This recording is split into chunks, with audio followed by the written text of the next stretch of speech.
Tumutulong i-achieve ang softer at glowing skin para sa balat na binabalik sa makinis lalo sa palatandaan ng pagtanda ng balat. Dito nga sa aking gagamitin, kumuha ako ng Vaseline at pagkatapos i-oil. Dito nga po sa night cream routine na aking gagawin, naglagay ako ng 1 tablespoon po ng Vaseline na dinidip nito ang hydration lalo na yung lack of moisture ng balat na mas pinapangalagaan lalo na sa palatandaan ng pagtanda. Nandyan na yung pagkaroon ng fine lines, wrinkles, pagkakulubot o kahit ano pa. Kasama na rin ang e-oil, 1 capsule nga po ang aking paglagay.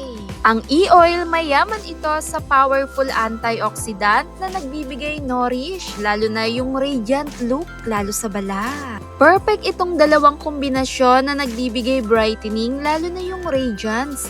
Bukod pa dyan, naglalak na to ng moisture sa balat natin, na mas mapoprotektahan ang palatandaan ng pagtanda ng balat natin. Bukod pa dyan, maiiwasan ang fine lines at wrinkles na ayaw din talaga natin. Sa paghalo ko nga, heto na yung tamang texture niya, malakrim ang datingan. Mas ini-improve nito ang elasticity ng balat, nagre-reduce ng pagka-dry skin, lalo na nagbibigay softer, smoother at makinis sa balat. Magandang pangangalaga para sa kutis na binabalik sa sigla, makinis na balat, lalo na yung palatandaan ng pagtanda, maiiwasan ang pagkakulubot, fine lines o wrinkles nito.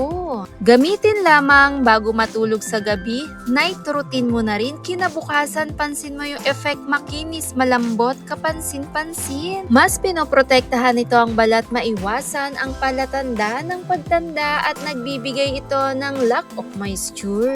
Follow, subscribe for more tips.